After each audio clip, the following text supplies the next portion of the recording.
From ABC 15 Arizona, breaking news. It's a busy night in the ABC 15 newsroom with several big breaking stories right now we're following for you across our community.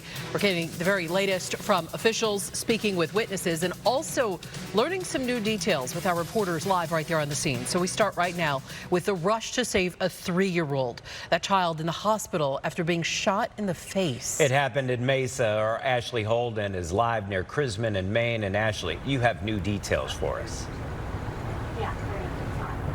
Well, in the Maricopa County Sheriff's Office, they told us that they were initially called here for a 3-year-old that shot himself in the head. That was the initial information. And take a look at the scene. You can see that we still have plenty of deputies here and a large area here taped off. But we were able to talk to some neighbors who live here. The two we talked to, they have lived here for around 2 years. They said they were either here or coming back from running errands when all of this took place. Those that were here, they told us they didn't hear anything. But one of them telling us that they saw emergency vehicles rushing to the scene. Seen the lights and then 2 ambulances and then another sheriff, and that's about all I heard. Still kind of shaken, had tears. You know, I had to face with my friends, just sad prayers. That's devastating. He's 3. I don't understand how a 3-year-old can have a gun in their hands in the first place, let alone shoot themselves. So it's just very upsetting and nerve-wracking, especially since it's so close.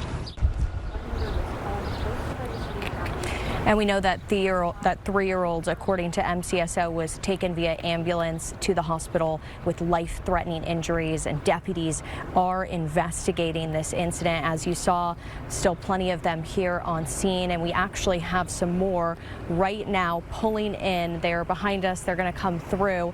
So we're going to work to get some updates. We've been emailing and calling officials, and we're going to work to get some more information. We'll send it back inside to you guys. Thank you, Ashley. Now to Phoenix, where officers were involved in a shooting with someone near the I-17 in Cactus. Our Ford Hatchet just arrived to that scene. And Ford, what can you tell us? Hey, Javier, good evening. We're still working to learn a lot of the details. There's not much we know, and we'll get right to the video. We're on the backside of this apartment complex that is just east of the I-17 near Cactus Road. We got to look inside. We could not get inside the apartment complex, but our Sweet James chopper giving us a look at some of the police vehicles inside. What we know right now is that it was an officer-involved shooting. No officers were hurt, and we do know that the suspect is in custody and en route to the hospital. So we believe he was at least injured in some capacity during the shooting. There are some restrictions on the roads out there as police continue to investigate here. We were just told by a PIO that they are going to be out here for some time, and we shouldn't expect an update from them for a little while longer. We don't know exactly when that will be, but we're going to keep following up and trying to get answers here on what exactly happened and led up to this shooting. For now, live in Phoenix, Ford Hatchet, ABC 15, Arizona. Thank you, Ford. A lot of breaking news tonight, and we're also working to learn more about a 13-year-old who was run over by a school bus. Happened near Dysart and Bethany Home out in the West Valley. Our Sweet James chopper was over that scene moments ago. We know that teen was riding his bike when he was struck by that bus. Right now, we don't know his condition. MCSO is investigating. And the I-10 eastbound near Tonopah back open after a deadly crash involving an Amazon truck. This happened about 50 miles west of Phoenix. ABC 15 learning the Amazon semi-truck driver and the co-driver were killed. DPS troopers say that Amazon truck struck the overpass after one of their tires blew out. New tonight, the ABC 15 investigators are getting results and pushing for answers. New tonight, changes at one of the Valley's largest medical imaging providers after 7 months of our team pressing for accountability. Plus, after a deadly explosion at the semiconductor plant Wednesday, our investigation into compliance inspections is just getting started. Tonight, we have learned a 41-year-old man lost his life while on the job. He was a waste disposal driver who was working at the Taiwan Semiconductor manufacturing plant right there off the Loop 303 and I-17. Officials say he was inspecting the equipment after he was alerted to some sort of issue.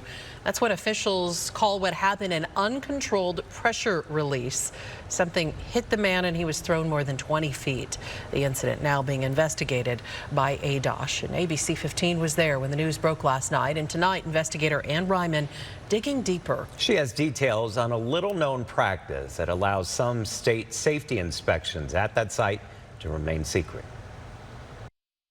As Arizona continues to grow and attract companies like TSMC, My administration will do its part to keep people safe. Today is only the beginning. Arizona Governor Katie Hobbs last August announcing a new worker safety agreement between ADOSH, the state's worker safety program, and TSMC, the semiconductor factory. We have a once-in-a-generation opportunity to strengthen our workforce for decades to come, and that's exactly what we're going to do. That agreement outlines more safety reviews and worker safety training. Under this agreement, TSMC will adhere to requirements higher than those at the federal level. Just 9 months later, a death at the TSMC worksite. A 41-year-old man transporting waste material in a tractor trailer killed after pressure in the tank released. TSMC's safety history shows 3 ADOSH inspections at the site since 2022. Complaints about poor ventilation, vehicles speeding at the job site, and no evacuation plan. In 2 of the 3 inspections obtained by ABC 15, ADOSH found no observed hazards. No safety citations or fines were issued. A 3rd inspection, the result of a complaint earlier this year, still open. Specific details unavailable. Here's a little-known secret. TSMC is one of several businesses who have agreed to compliance assistance.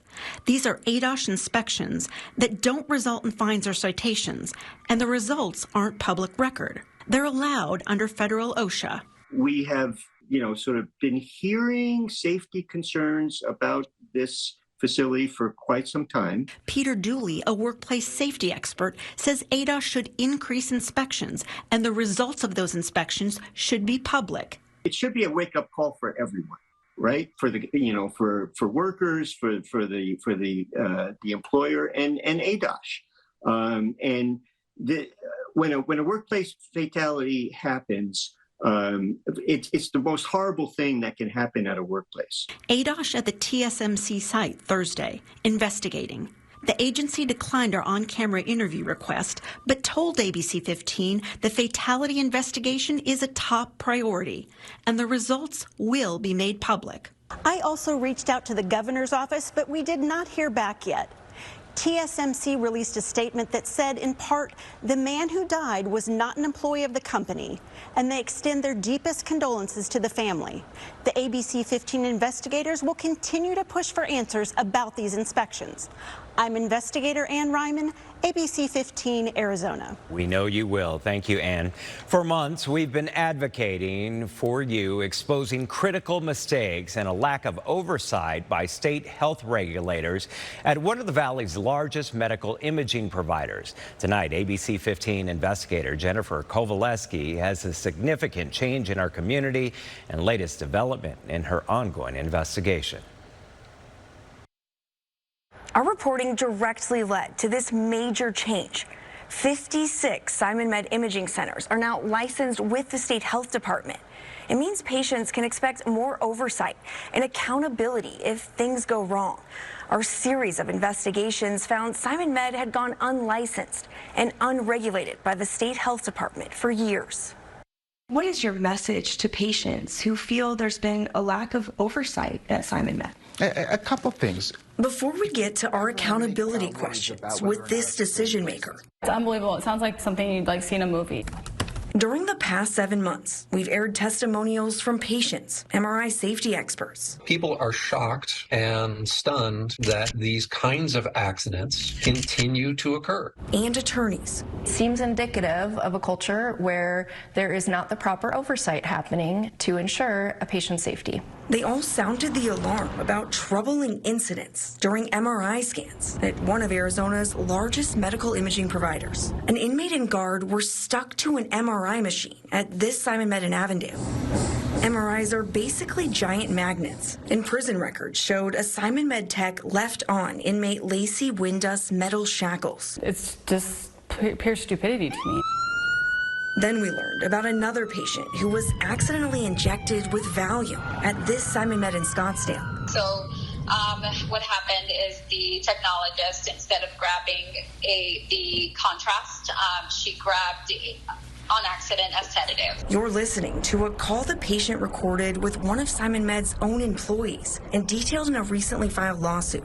It was a big error, and we do apologize. Through our own digging, the ABC 15 investigators found the state health department never investigated these incidents. And a year ago, not a single Arizona SimonMed location was licensed with the health department, which brings us back to that decision maker and our accountability questions. How were they able to operate unlicensed and unregulated by the state health department? We have worked with SimonMed over the years to see if whether or not they met an exemption. Tom Salo is the Assistant Director of Licensing at the Health Department. He's talking about an exemption from licensing the state granted SimonMed 6 years ago, which prevented health regulators from investigating complaints or taking enforcement action. If you're exempt from licensing, we don't have oversight.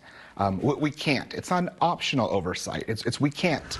In direct response to our reporting, Salo promised change back in February, and 3 months later, nearly all of SimonMed's Arizona imaging centers no longer qualify for that exemption and are now licensed with the health department. It gives us oversight. We will inspect the premises on a regular basis. ADHS says it is reviewing 8 more applications from SimonMed. Those imaging centers will also be licensed following an inspection. SimonMed sent us a statement almost identical to what they've said before, writing in part, "We have always had a constructive and cooperative relationship with our regulators and continue to heed their guidance. The successful licensing of our facilities in Arizona is a further reflection of that fact and supplements the licensing and regulatory oversight already in place. Our reporting will continue." I'm ABC 15 investigator Jennifer Kovaleski. Thank you, Jennifer. No one is more dedicated to holding the powerful accountable than our ABC 15 investigators. Our team is being honored with not one, but 2 major awards. The Radio Television Digital News Association just announcing that we won a pair of regional Edward R. Murrow Awards. The awards recognize 2 separate ABC 15 investigations. The first is for our Too Unwell to Testify series. In our reports, we exposed how a top Phoenix homicide detective repeatedly mishandled evidence and then claimed to be too sick to answer for those mistakes. And the second Murrow Award is for a series that revealed how Valley police and prosecutors continue to routinely violate people's First Amendment rights. Both award-winning projects were led by our chief investigator, Dave Biskobing, and will now advance to the national competition. You can catch up on all of Dave's exclusive reports at abc15.com/investigators. And we want to hear from you. If you have an issue that demands accountability or needs us to press for answers in situations where you have concerns, email us at investigators@abc15.com or call that number right there on your screen. A special surprise at one Valley graduation. A Mountain Ridge High School senior defied the odds, walking, watch this, publicly for the very first time to get his diploma just months after a serious crash. ABC 15's Lillian Donahue spoke with that young man about his journey to this inspirational moment.